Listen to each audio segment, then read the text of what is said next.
Hello students and welcome back to our channel.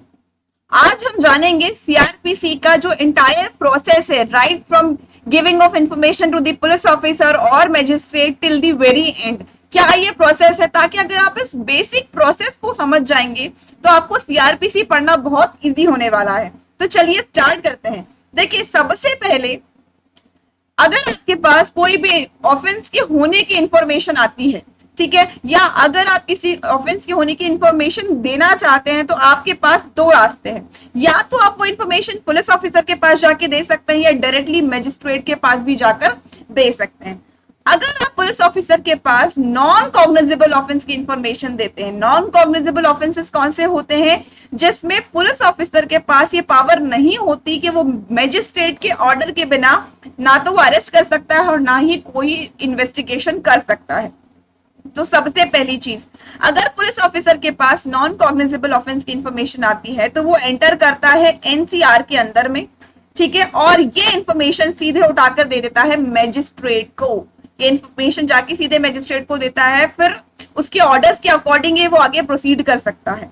इसके बाद बात आती है, अगर इंफॉर्मेशन कॉग्निजेबल ऑफेंस की यानी सीरियस काइंड ऑफ नेचर के ऑफेंसेस हैं जिसमें पुलिस ऑफिसर के पास पावर है कि वो अरेस्ट कर सकता है विदाउट वारंट और इन्वेस्टिगेट भी कर सकता है। तो जैसे ही इंफॉर्मेशन पुलिस ऑफिसर के पास आएगी तो सबसे पहले वो क्या करेगा?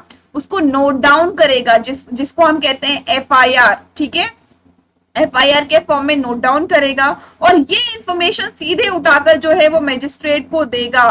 किस फॉर्मेट में? Occurrence report, OR, occurrence report के फॉर्म में जो है तुरंत उसको फोर्थ में जो है मैजिस्ट्रेट को इस बारे में इंफॉर्मेशन देनी पड़ेगी।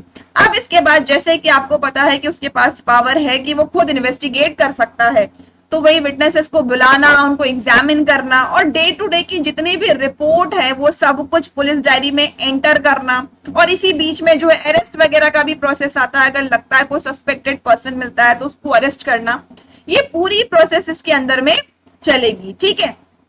इसके बाद जो सेकेंड थिंग आती है, अगर पुलिस ऑफिसर को अगर आप इंफॉर्मेशन नहीं देना चाहते या अगर पुलिस ऑफिसर लिखने से मना करता है तो आप कंप्लेंट के फॉर्म में जो है मैजिस्ट्रेट को भी इसकी इंफॉर्मेशन दे सकते हैं। किसी भी ऑफेंस की आप इंफॉर्मेशन मैजिस्ट्रेट को दे सकते हैं, चाहे वो नॉन कॉग्निजेबल ऑफेंस हो या कॉग्निजेबल ऑफेंस हो, ठीक है। अब देखिए, ये हो गई दूसरी चीजें। अब ये जितनी भी प्रोसेस हुई जो पुलिस ऑफिसर ने किया, अटेंडेंस किया, अरेस्ट किया, एग्जामिनेशन किया, ये पूरी प्रोसेस को जो है हम बोलते हैं इन्वेस्टिगेशन। किसी भी ये पूरी प्रोसेस का जो सीआरपीसी के अंदर प्रोसेस होती है, इसकी जो पहली है दैट इज इन्वेस्टिगेशन। ये पूरी प्रोसेस होगी आपकी investigation, first stage of trial. अब पुलिस ऑफिसर के पास जब इन्वेस्टिगेशन पूरी हो जाएगी, ठीक है, तो वो दो चीजें कर सकता है। पहली चीज वो जो करेगा, या तो वो क्लोजर रिपोर्ट बना सकता है कि भाई मुझे इस व्यक्ति के अगेंस्ट कोई एविडेंस नहीं मिला, कुछ भी इंफॉर्मेशन नहीं मिल पा रही प्रॉपर, तो वो क्लोज कर देगा उस पर्टिकुलर इन्वेस्टिगेशन को और बनाएगा क्लोजर रिपोर्ट और वो जो है मैजिस्ट्रेट को सौंप देगा। अगर इसके अलावा दूसरा ऑप्शन उसके पास क्या होता है कि भाई एविडेंसेस उसको मिल गए हैं उस व्यक्ति के अगेंस्ट, प्रॉपर एविडेंसेस अगर मिल चुके हैं तो वो फ्रेम करेगा चार्जशीट और चार्जशीट भी जो है वो मैजिस्ट्रेट को पेश कर देगा, उसको सबमिट कर देगा। तो जो मैजिस्ट्रेट है, या तो ये जो कंप्लेंट उसे मिली थी इस बेसिस पर या चार्जशीट के बेसिस पर जो है कॉग्निजेंस ले सकता है। दो तरीके हैं, या तो चार्जशीट के बेसिस पर और दी अदर इज कंप्लेंट के बेसिस पर जो है वो कॉग्निजेंस ले सकता है, ठीक है।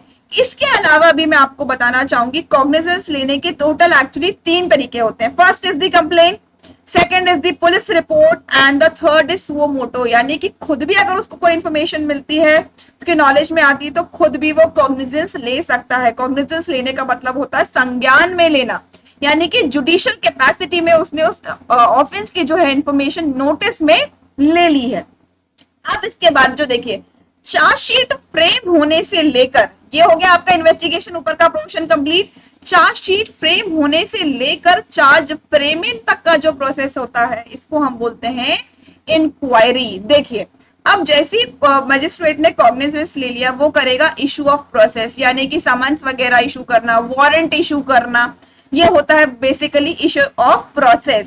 इसके बाद जो है प्रोसिक्यूशन केस को ओपन करता है। आप भी जानते हैं सीआरपीसी के अंदर में सबसे पहला काम किसका होता है? प्रोसिक्यूशन का होता है, केस को ओपन करने का, ठीक है। अब केस जैसे ही ओपन होगा तो अगर कोर्ट को लगता है कि भाई कोई एक्चुअली में केस बन रहा है तो वो चार्ज को फ्रेम करेगा। अगर उसको लगता है कि कोई ग्राउंड नहीं है आगे बढ़ने का, कोई प्रॉपर केस नहीं बन रहा, तो वो डिस्चार्ज भी कर सकता है यहाँ पर। ठीक है, तो कहां से लेकर, यहां से आप देख सकते हो चार्ज शीट से लेकर चार्ज फ्रेमिंग तक का जो एंटायर प्रोसेस है बहुत इंपॉर्टेंट है। आपको ये बाइफर्केशन समझना, इसको हम बोलते हैं इंक्वायरी। ठीक है, which is done by the magistrate, ये मैजिस्ट्रेट के द्वारा कराई जाती है।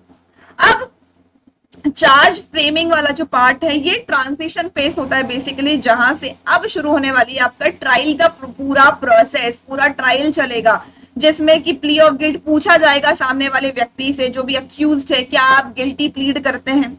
अगर वो यस बोलता है तो उसका कन्विक्शन हो सकता है, अगर वो मना करता है तो आगे पूरी प्रोसेस चलेगी। उसके एग्जाम, प्रोसिक्यूशन के विटनेसेस का एग्जामिनेशन होगा, डिफेंस के विटनेसेस का एग्जामिनेशन होगा, and you know further acquittal and conviction. और इस तरह से जो है पूरी right from the investigation till the trial ये पूरी प्रोसेस की जाती है। तो फर्स्ट स्टेज कौन सी होगी आपकी, investigation. The second stage is the inquiry and the last stage is the trial. अब आप जो है सारे स्टेजेस के बीच में डिफरेंस समझ चुके हैं कि कब आपकी इन्वेस्टिगेशन की प्रोसेस स्टार्ट होती है, कब वो खत्म होती है, और कब बाकी प्रोसेस स्टार्ट होके एंड होती है। अगर इन प्रोसेस के बीच में आपको कोई भी कंफ्यूजन है तो आप कमेंट बॉक्स में अपने डाउट्स पूछ सकते हैं। And that's all for today, thank you everyone.